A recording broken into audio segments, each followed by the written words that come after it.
buenas noches, bienvenidos a Sala de Prensa. Colombia sigue padeciendo el flagelo del narcotráfico que por décadas ha causado violencia, miles de muertos, infiltración de sus dineros oscuros en diferentes capas de nuestra sociedad, corrupción y graves daños al medio ambiente, entre otros flagelos. Y pareciera que estamos lejos de derrotar a esta intrincada maraña del crimen transnacional. En su más reciente informe, el Sistema Integrado de Monitoreo de Cultivos Ilícitos de la ONU reveló que de 154.000 hectáreas cultivadas de hoja de coca se pasó a 143.000, una reducción del 7%. Pero, explican los expertos, que la producción de cocaína no cede. Vamos a analizar lo que está pasando en esta lucha contra las drogas ilícitas. Por ello nos acompañan Henry Cancelado. Henry es docente de Relaciones Internacionales, Seguridad Nacional y Crimen Organizado de la Universidad Javeriana. Bienvenido, señor Henry. Muchas gracias, muy buenas noches.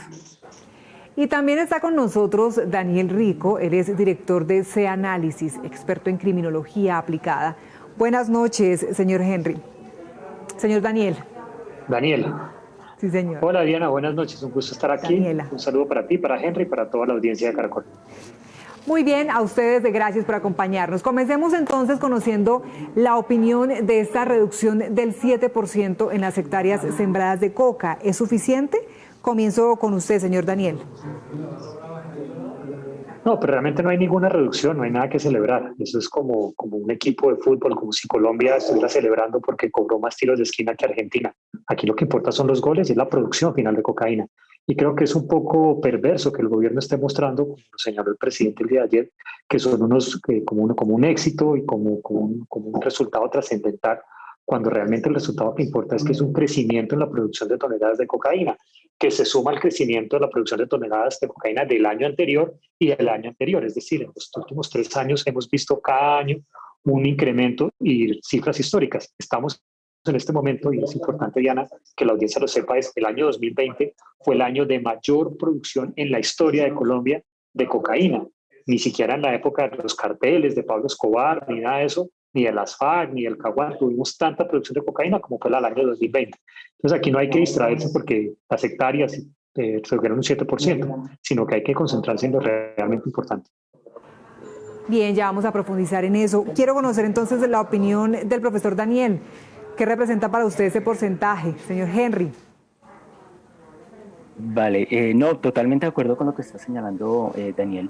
Digamos que no hay una afectación en algo mucho más grande que es la cadena de valor que representa todo el narcotráfico, ¿cierto? Parte de esa cadena de valor son los cultivos y hay una reducción muy pequeña, pero por el otro lado nos dicen, pero aumentó el tráfico, la producción, ¿cierto? Y esas otras partes de la cadena de valor que siguen sin afectarse, sin reducirse, pues de todas formas mantienen al narcotráfico como uno de los problemas más grandes que podamos tener. Entonces no hay una afectación grande a la cadena de valor, a los cultivos como parte de aquella cadena, pero no a todo el fenómeno en general. Bien, pero entonces, para ir entendiendo, la producción de cocaína subió. El año pasado hubo un aumento del 8% con una producción de 1.228 toneladas de clorhidrato de cocaína. ¿Cómo explicar esto? ¿Cómo entenderlo? Continúo con usted, Henry. Bueno, se puede entender a partir de dos variables muy claras. Primero, que hay una eficiencia en la producción, entonces, de la droga. Producción o eficiencia, más bien, que se ve o que se da por el mejoramiento eventualmente de procesos en la misma producción, por la participación y por el aumento o rentabilidad del mismo negocio, ¿sí? Y la segunda variable que se puede observar ahí es la entrada de nuevos actores en el negocio del narcotráfico. Estamos ya lejos de ese viejo Colombia de los 80s y 90s, donde solo 2 grandes carteles que podemos llamar como de primera generación, dominaron el espectro del mercado de drogas a nivel mundial incluso. ¿Sí? Ahorita lo que tenemos es una atomización, una fractura de todo el negocio y obviamente este escenario de los carteles, pues ahorita montar un cartel de todas formas es un buen negocio, no hay que entrar simplemente a alguna parte de toda la cadena del narcotráfico, no hay que dominarlo todo como lo hacía por ejemplo Pablo Escobar en su momento y ganó réditos, y eso va amarrado quizás a una tercera variable que es precisamente que Colombia, por su posición también geoestratégica, se convierte en un escenario interesante para poder moverse por parte de los carteles, ¿no? De México llegan, desde Colombia se envía a Argentina, desde Colombia sale a Venezuela, sale hacia el norte. O sea, geográficamente también es bastante atractivo el país. Y para usted, señor Daniel, ¿cómo entenderlo? No, hay una transformación de la cadena del narcotráfico. Digamos que el rol de intermediarios que jugaba las FARC se salió y eso rompió la estructura de precios. Hoy cultivar hoja de coca es mucho más rentable, por eso hay más incentivos para hacerlo. Los campesinos invierten en sistemas de riego, tienen más acceso a bonos, les pagan varias cosechas por adelantado y es precisamente porque ya vienen otras estructuras de otros países a hacer compras directamente. Entonces estamos en un boom de precios y ese boom de precios se ve reflejado con mejores iniciativas para hacer esas inversiones. Y como en cualquier sector de negocio agrícola, si usted invierte más, tiene mejores abonos, mejores semillas, pero va a tener mejores resultados. Y lo segundo es que hay una transición geográfica. Teníamos antes muchos cultivos de coca ubicados en la región del Pacífico que buscaban la salida formal de la cocaína. Esta zona tiene menos rendimientos porque tiene menos nivel de radiación, hay mucha más diversidad, la hoja de coca está más expuesta a plagas y se está trasladando ahora porque la gran ruta del narcotráfico es por Venezuela.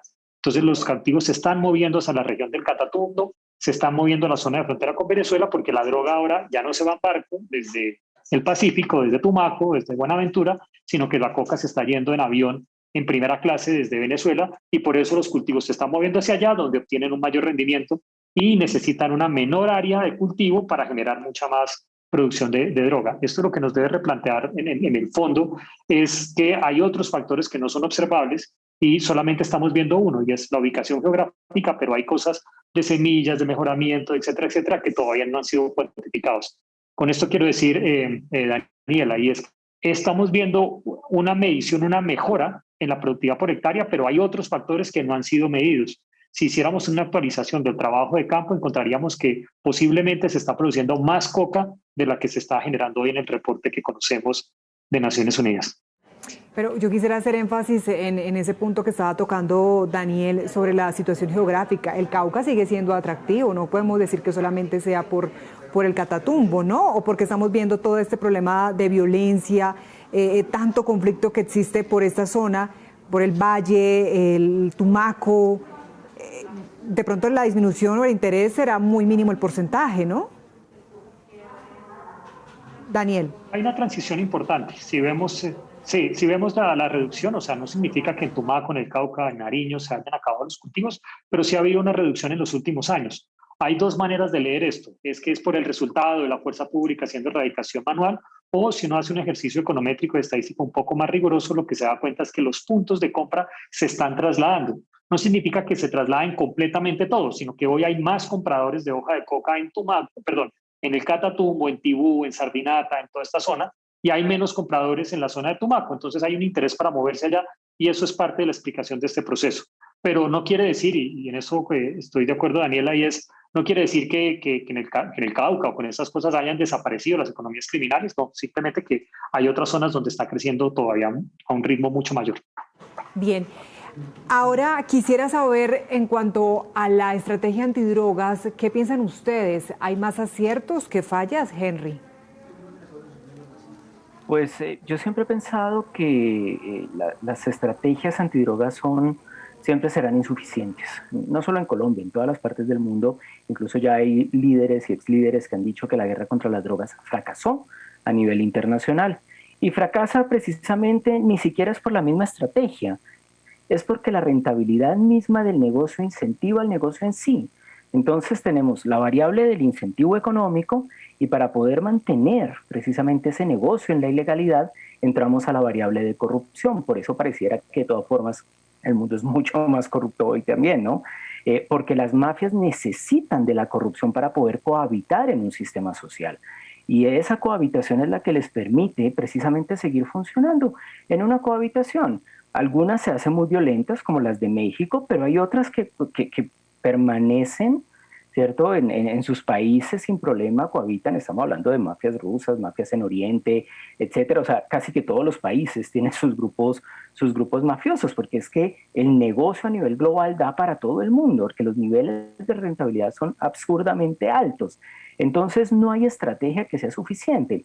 Y sobre todo porque las estrategias pues no alcanzan a atacar, por un lado, toda la cadena de valor y por otro lado, pues tampoco eliminan la adicción, que también es muy complejo de luchar, ¿no? No solo la lucha contra los carteles o mafias, sino también precisamente la lucha contra la adicción, ¿no? Entonces, cuando yo me enfoco en una estrategia y digo voy a atacar cultivos o voy a atacar estructuras criminales, y cierto, con todo lo que eso implica, capos, sicarios, etcétera, o voy a atacar sus finanzas, ¿cierto? Yo estoy seccionando, yo estoy fracturando mi estrategia, pero es porque tengo que hacerlo. Me queda muy complejo atacar toda la cadena de valor que empieza desde, y ahí lo señalaba muy bien Daniel, desde los mismos insumos, ¿cierto? Precursores que llegan y que son legales. La gasolina es legal, ¿cierto? Entonces, ¿cómo se detiene eso? Claro, hay formas, pues, de ahí ya después de ciertas cantidades, pues hay que revisar qué es lo que está pasando.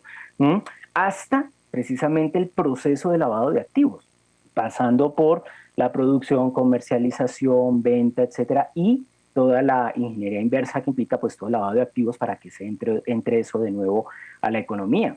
Multipliquemos esa cadena a nivel mundial y los estados van a estar siempre un poco como pidiendo oxígeno en sus estrategias. Por eso muchos dicen, mi problema es este, yo me voy a dedicar a esto. Colombia dijo, mi problema son los cultivos, yo me voy a dedicar a esto. México dijo, los míos son los carteles, yo me voy a dedicar a esto.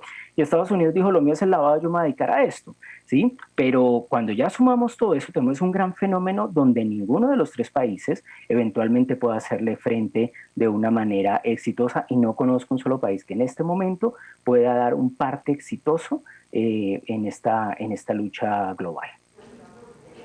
Daniel, para usted, ¿cómo está esta estrategia antidrogas?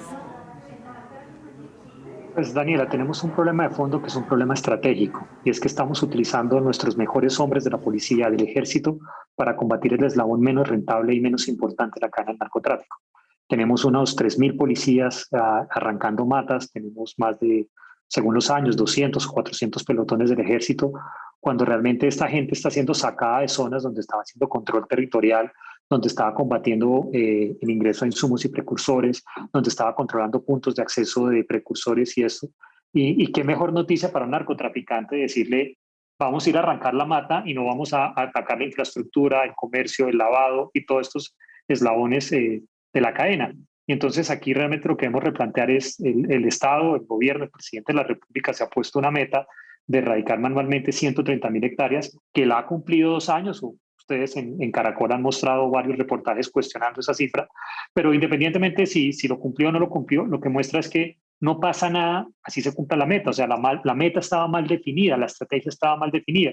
Y lo que tenemos que pensar es realmente estas herramientas y cómo hacemos para que nuestra fuerza pública se emplee de la mejor manera, genere resultados sostenibles y sobre todo que no se generen esos saldos trágicos de casi 24 colombianos asesinados en labores de erradicación manual en los últimos años. Este fracaso no solamente deja unas estadísticas nefastas en crecimiento de producción de cocaína, sino deja un saldo trágico de familias afectadas y de un dolor inmenso y un drama humano que no se compadece con los resultados obtenidos.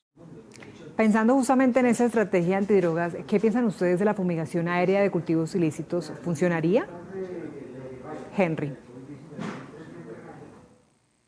Digamos, en términos de números, ha demostrado que no funcionó. Hasta que pues empiezan todos los estudios científicos y sale la misma OMS a decir como que está asociada al cáncer, como que todas estas cosas. Pero también hay estudios que dicen lo contrario, y hay una patente liberada también para la producción del glifosato, más o menos desde hace unos 18 años aproximadamente, 18, 19 años, mal contados. Entonces, yo siempre he dicho en lo académico, para un estudio otro estudio. Entonces hay estudios que dirán, oiga, sí, es muy bueno en términos de números, redujo, ¿cierto?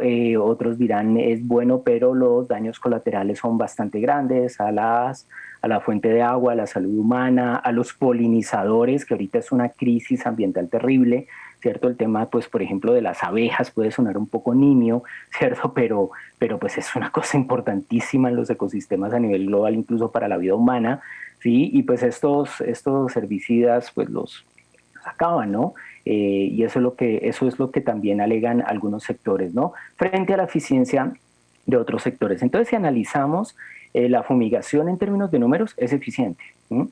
Si la analizamos en términos de los colaterales y los estudios que están saliendo, pues ya nos pone a pensar y a replantearnos si lo que toca analizar es esta estrategia de fumigación en términos de eficiencia o en términos de sostenibilidad, y son dos cosas muy diferentes, la eficiencia en sí o la sostenibilidad de lo que se va a atacar, ¿cierto? Porque estamos, en últimas, si nos vamos simplemente al cultivo, estamos en un doble debate de sostenibilidad ambiental.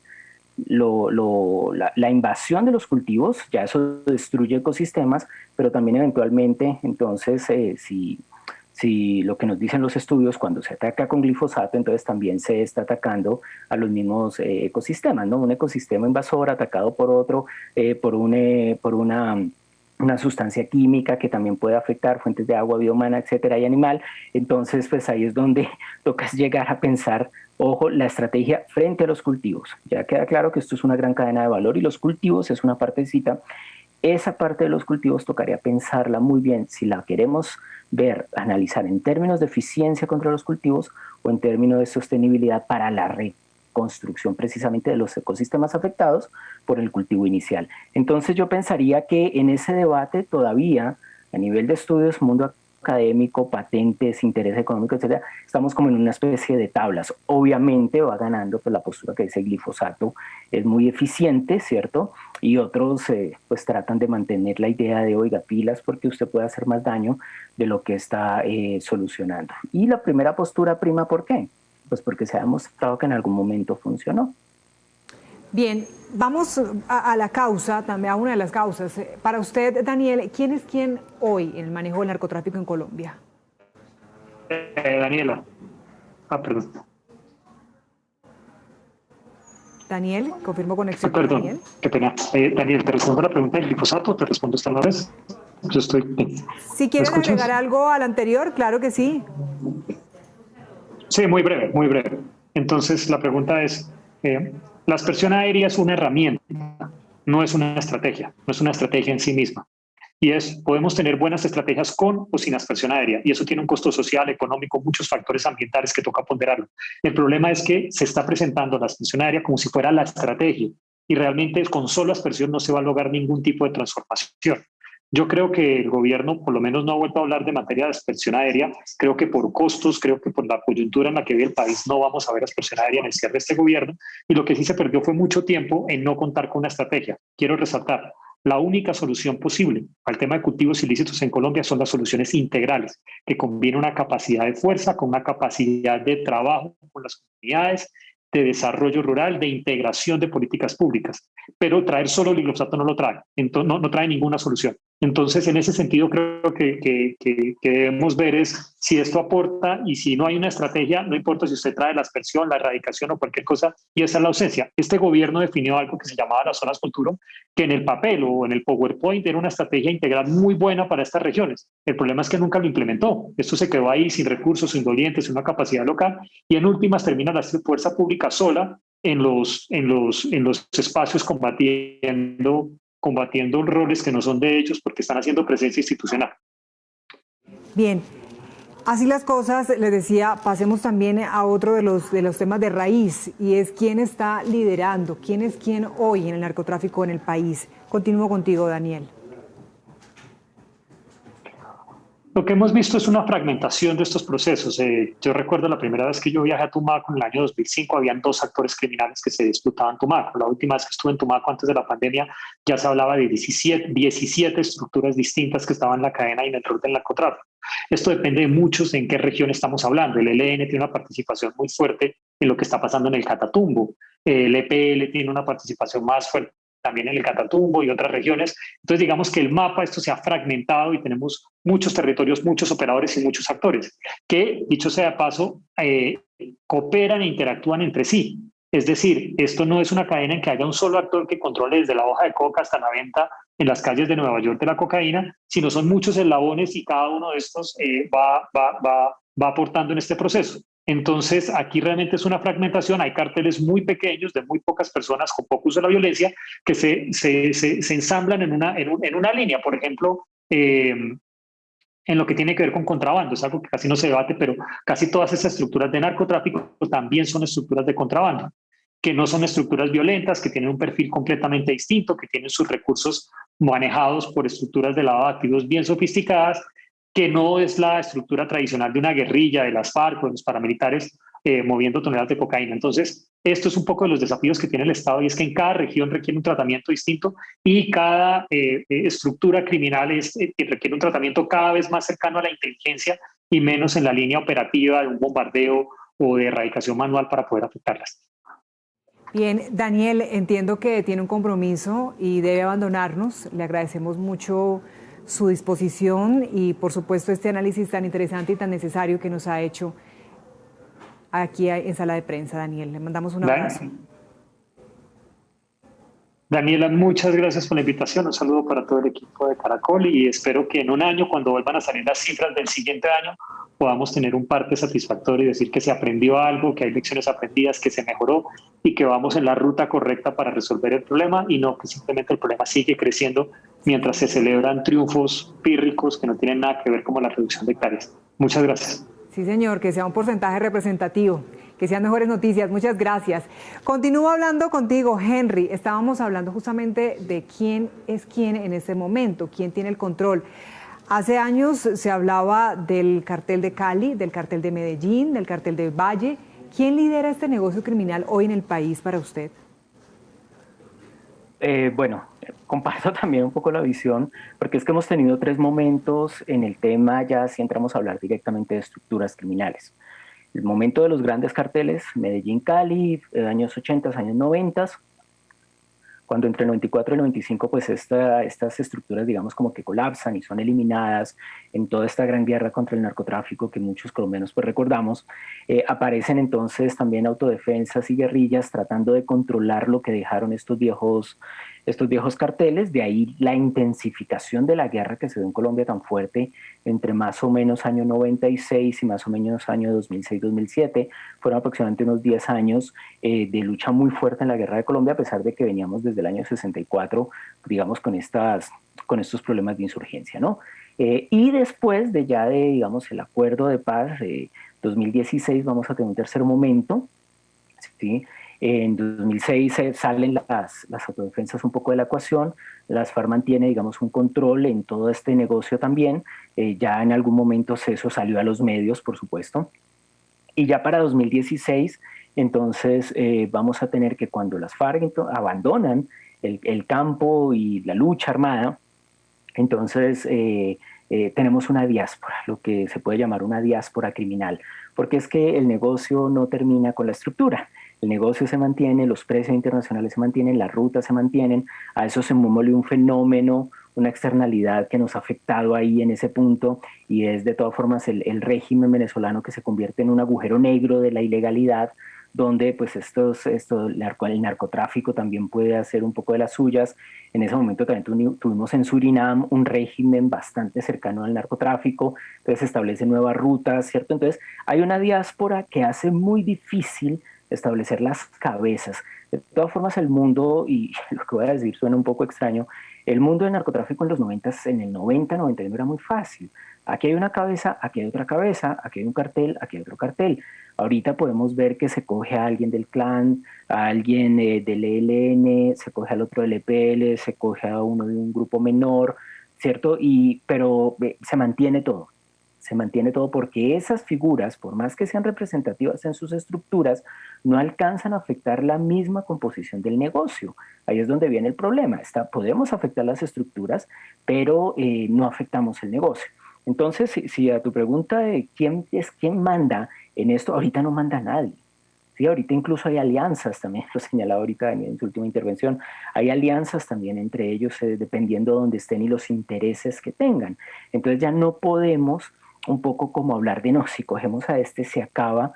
Recuerdo que alguien le preguntaba a la hermana de Escobar en el funeral de Escobar que si ella creía que pues ya se acababa el problema del narcotráfico, y la hermana de Escobar le decía, ¿usted cree que de verdad ese problema se acaba aquí con la muerte de Pablo? ¿Cierto? Era la hermana o la esposa, creo que era la esposa más bien, dice, ¿usted cree que esto se acaba con la muerte de Pablo? No, esto no se acaba con la muerte de Pablo, ¿cierto? Y tal cual. Sí, fue un poco profético, 20, 30 años después tenemos una diáspora Entonces, lo que es una diáspora, pequeños grupos que controlan pequeñas zonas y controlan partes de la cadena, no todos controlan todo, ¿cierto? O sea, ya la vieja imagen que teníamos del capo enrollando billetes en los cauchos, ¿cierto? En estas bandas de caucho ¿cierto? Que incluso la televisión nos vuelve a traer, no, eso ya no existe. Además, porque hoy en día aparece una nueva forma también de capo, el del lavado. Y ese sí es un tipo de ciudad, una persona muy bien plantada, que se ve muy bien ante la sociedad, que tiene su dinero en la ciudad, y este es el que recibe en últimas todo el dinero como tal. No hay cabezas ya tan claras. Henry, ya a modo de conclusión, ¿habrá algún día un giro radical en esta lucha contra las drogas en el país? ¿Vamos en esa línea? Yo creo que Colombia puede presionar, pero la decisión final no es de Colombia, ¿no? Esto es un concurso internacional muy grande, pero yo creo que han empezado a aparecer voces que dicen, oiga, el problema del narcotráfico es un problema mucho más complejo y no lo estamos entendiendo, y tradicionalmente pues se han prohibido cosas que después se legalizan y las siguientes generaciones dicen, bueno, pero ustedes ¿por qué no lo legalizaron inmediatamente, ¿no? Y en 100 años aparecerán otros que dirán, bueno, ¿y esta gente por qué no hizo eso inmediatamente? Yo creo que Colombia puede presionar algunas soluciones que no vayan por la fuerza, que no vayan por el enfrentamiento, porque es muy difícil atacar estructuras de narcotráfico porque son como una hidra. Se le corta una cabeza, aparecen dos. Entonces es muy complejo, ¿no? Es muy complejo. Entonces yo creo que a lo que están apuntando muchos informes actuales es a dividir el problema en tres partes. La producción, la criminalidad y la adicción. Hacia dónde se quiere enfocar entonces una política pública que ataque el problema de las drogas. ¿Cómo entendemos el problema de las drogas? ¿Como la adicción nomás, cierto? ¿Como la estructura criminal o como la producción? Por ahora estamos enfocados más que todo en producción y estructura criminal porque es lo que más daño nos está haciendo, digamos, a nivel de estabilidad. Entonces, a modo de conclusión, falta mucho más concurso internacional, empiezan a aparecer voces disidentes, esto no depende de Colombia, aunque pueda presionar Colombia mucho, y yo creo que eventualmente sí se cambiará de enfoque. No digo que se deje de luchar, pero sí se va a cambiar de enfoque, porque desde el 72 que el presidente Nixon lanzó esta guerra contra las drogas acá, no ha surtido ningún efecto. Se pueden coger todas las toneladas que usted quiera, que aparecen muchas más toneladas. Pues muchas gracias al profesor Henry Cancelado por su tiempo para ayudarnos a entender un poco más en dónde estamos, cómo va el país en esa lucha contra las drogas ilícitas. Ha sido muy amable. Gracias por acompañarnos. Muchas gracias por la invitación, Daniela. Muy buena noche. Terminamos. Ya viene Signo Pesos. A ustedes gracias por conectarse con nosotros. Que tengan buena noche. Hasta pronto.